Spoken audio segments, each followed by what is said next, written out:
예, 뉴스쇼가 수요일에 마련하는 코너입니다. 라디오 재판정.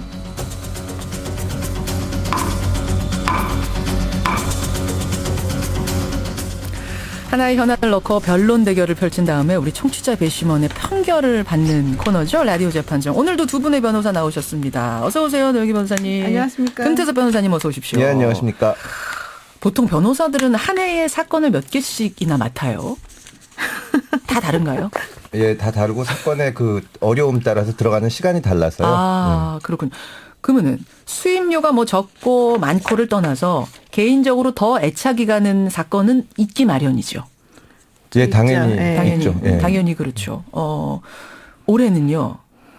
뭐 두 분이 꼭 맡은 사건이 아니더라도 올해 가장 두 분이 애착이 갔던 사건 혹은 주목할 만한 사건은 뭐였는가. 오늘은 마지막 시간에 그런 얘기를 좀 해보고 싶어요. 예.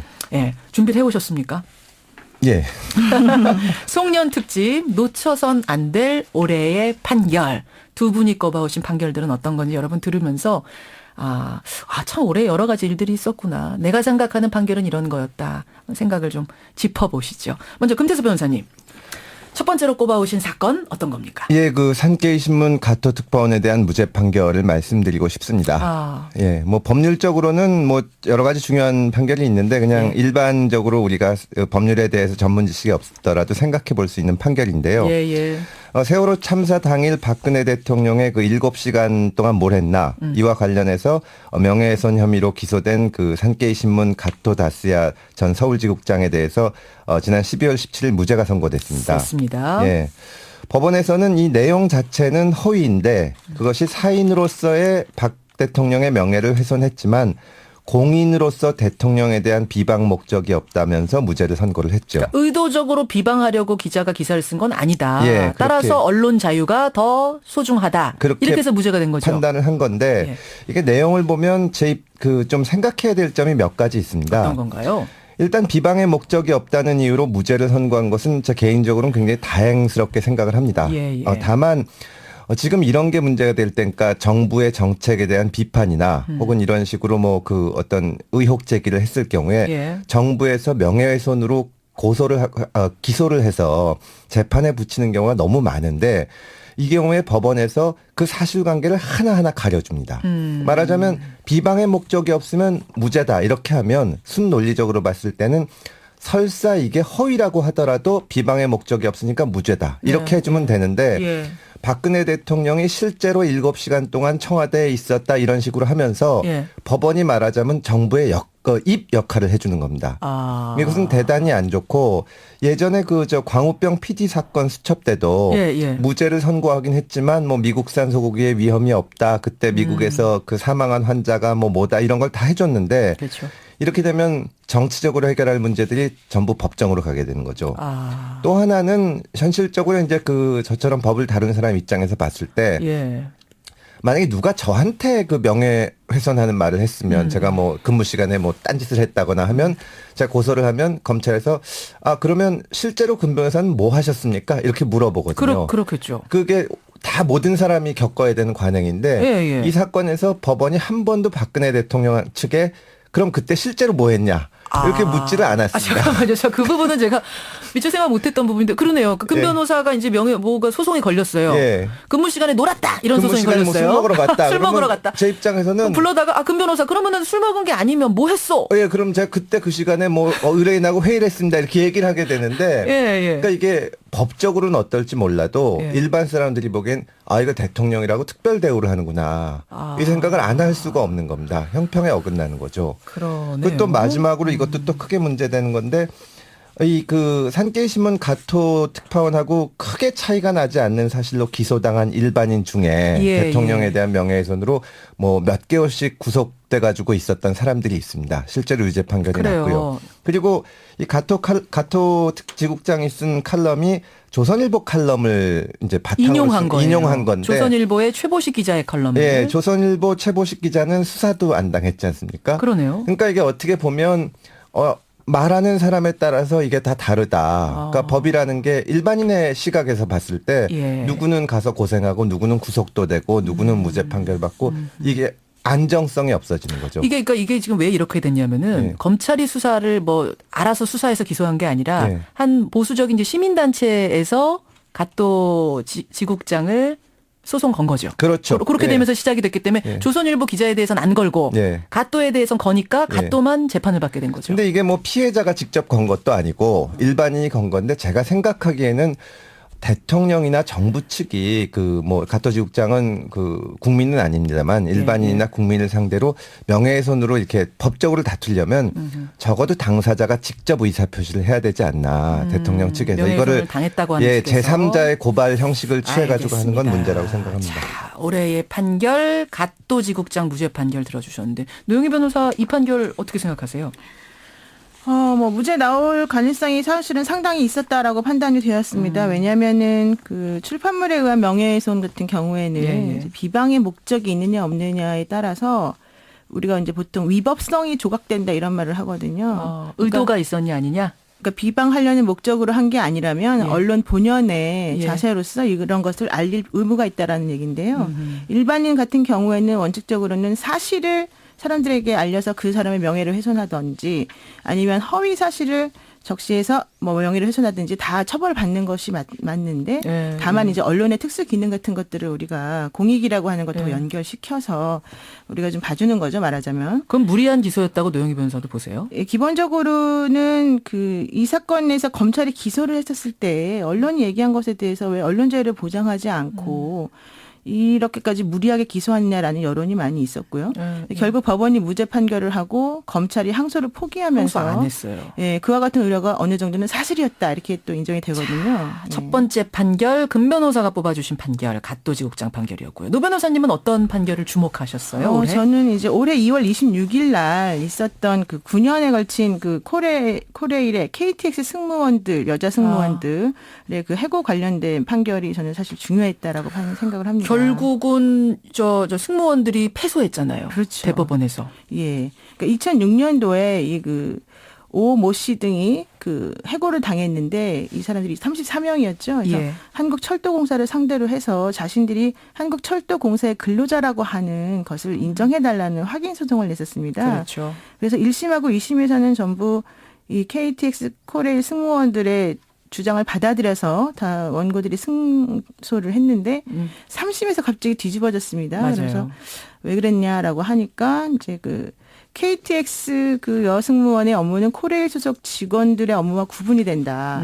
또 이 여자분들은 이제 홍익회라고 하는 그 철도 유통 소속으로 사실은 뽑힌 거였거든요. 그 자회사에서 그렇죠. 이렇게 네. 뽑아가지고 이쪽에 파견하는 식 뭐 이런 거였던 근데 거죠. 원칙적으로 이 자회사는 사실 100% 지분이 전부 다 KTX 거였기 그런 때문에. 거죠. 그게 이제 승무원들이 주장했던 결국은 우리는 KTX가 고용한 거니까 우리 책임져라 이런 거였던 그렇죠. 거거든요. 예, 그래서 이제 이런 그 철도 유통이 승객 서비스업을 경영하면서 직접 이 승무원들을 고용하고 관리하는 모든 권한을 가졌었다. 예. 따라서 뭐 이 코리엘과 승무원 사이에 직접 근로관계 인정할 수 없다는 이제 이유로 대법원에서는 파기환송을 했는데 같은 날 같은 부에서 그러니까 대법원 일부에서 현대자동차 아산 공장 사내 하청으로 일하다 해고된 노동자 7명이 제기한 소송에서는 이분들이 그 현대자동차의 그 직원이라고 하는 식으로 승소 판결을 내렸단 말이죠. 그러니까 똑같은 사안인데 같은 날 한쪽은 노동자들이 패소했고 한쪽은 노동자들이 승소한 거예요. 예, 그러니까 이제 외교안상으로는 당연히 똑같은데 내면상으로는 조금 다른 부분이 있겠죠. 하지만 그럼에도 불구하고 일반인들이 보기에는 같은 사안으로 보이는데도 불구하고 왜 KTX 여승무원들은 안 되고 이 현대자동차 사내하청 근로자들은 되는지가 사실은 의문이었죠. 또 그리고 같은 날 또 대법원 일부에서는 남해화학 여수공장에 있는 그 사내하청 노동자에 대해서도 역시 남해화학의 근로자라는 판시를 내렸었습니다. 그렇다면 이제 결과적으로 사람들이 의문을 품을 수 있는 것은 왜 그 여성무원들은 2심까지 전부 다 이겼던 것이 갑작스럽게 대법원에서 뒤집혔느냐. 본질은 같은 건데 이런 얘기고 결과적으로는 이제 올해 유행했던 언어 그 키워드가 3폰이 뭐 5폰이 이런 슬픈 말이 많이 등장했었는데요. 그만큼 먹고 살기 힘들어졌기 때문에 해고 요건이나 그 정규직으로서의 근로계약 관계가 민생에 직결되어서 매우 중요하지 않습니까? 그러네요. 근데 법원이 이제 일반 국민 누구나 이해할 수 있도록 기준을 하나로 통일해서 적용해 주어야 되는데 우리가 보기에는 쉽게 보이는 사건에 대해서도 다른 기준을 적용하는 것처럼 보이니까 너무 혼란스럽다. 금 변호사님, 이런 경우가 많아요. 같은 날, 그러니까 같은 사안인데 누가 재판하느냐에 따라서 막 달라지는. 예, 뭐 사안에 따라서 이거는 이럴 수 있는데 문제는 저는 그 KTX 승무원 사건에 대해서 무슨 생각이 드냐 하면 이게 대법원이 이렇게 하청 외주를 넓게 인정하다 보니까 올해 일어난 사건 중에 그 지하철 그 스크린도 이렇게 점검하다가 기차가 와가지고 사망한 안타까운 사건이 있었습니다. 맞아요. 그런 사건들 볼 때 서울 메트로 측에서는 우리는 그건 모르는 거고 하청업체에서 하는 거다. 근데 하청업체 측에서는 우리는 모르니까 메트로에 물어봐라. 이런 게 있거든요. 서로 떠넘기는. 예, 그러니까 너무 이게 많잖아요, 위험한 그러면. 업무나 혹은 저 회사에 도움이 좀 그런 업무들을 자꾸 외주화시키는데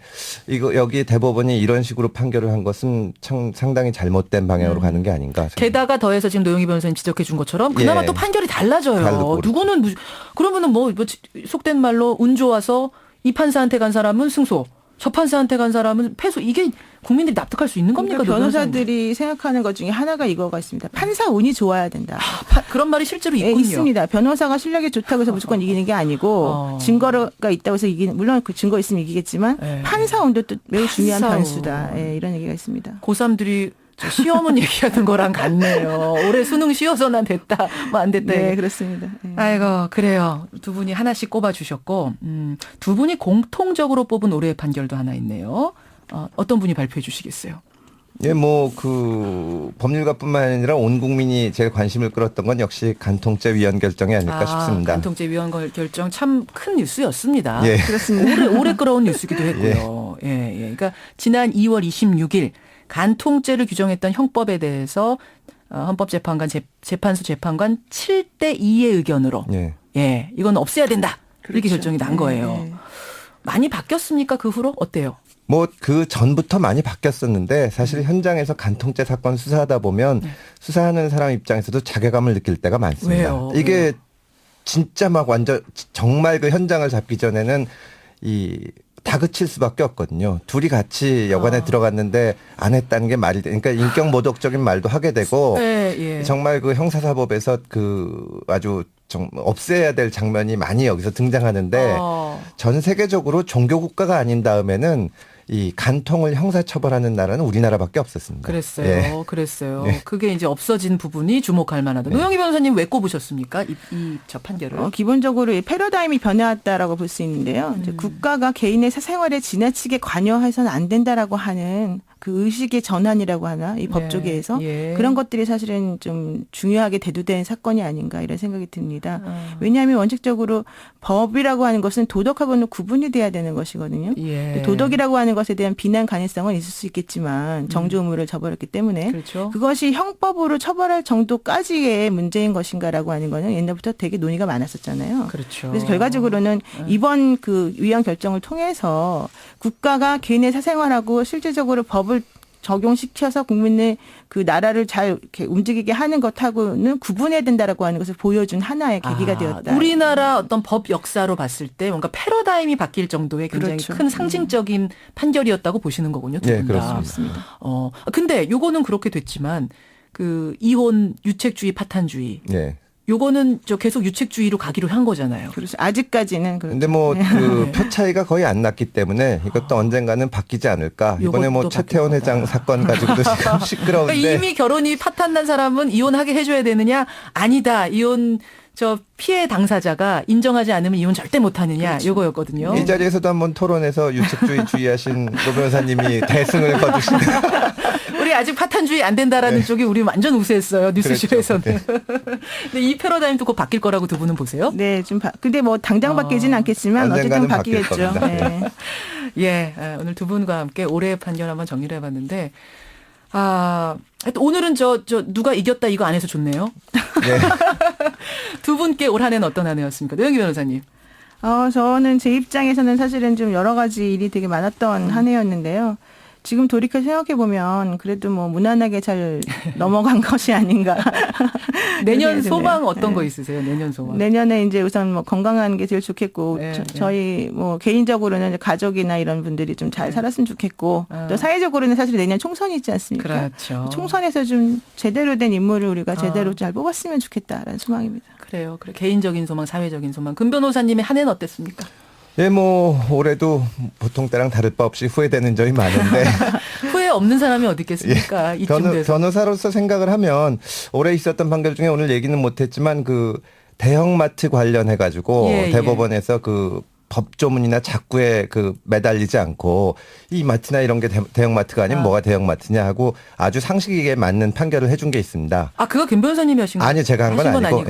예, 그 이제 변호사로 생각해 보면 내년에는 법이 좀 더 그 상식에 맞고 상식에 모든 맞는. 사람들이 납득할 수 있는 그런 결정이 많이 내려지길 바랍니다. 아, 참 좋은 말씀이네요. 법조인으로서 두 분 다 그러니까 사회적으로 상식이 통하는 좀 사회가 됐으면 좋겠다. 그래서 우리가 여기서 판결하면서도 어느 쪽 편을 들어야 되나 고민하지 않는 이런 사회 되기를 기대하면서 두 분 새해 복 많이 받으십시오. 아, 고맙습니다. 새해 복 많이 받으십시오. 예, 라디오 재판정 금태섭 변호사, 노영희 변호사, 금태섭 변호사와 함께했습니다. 고맙습니다.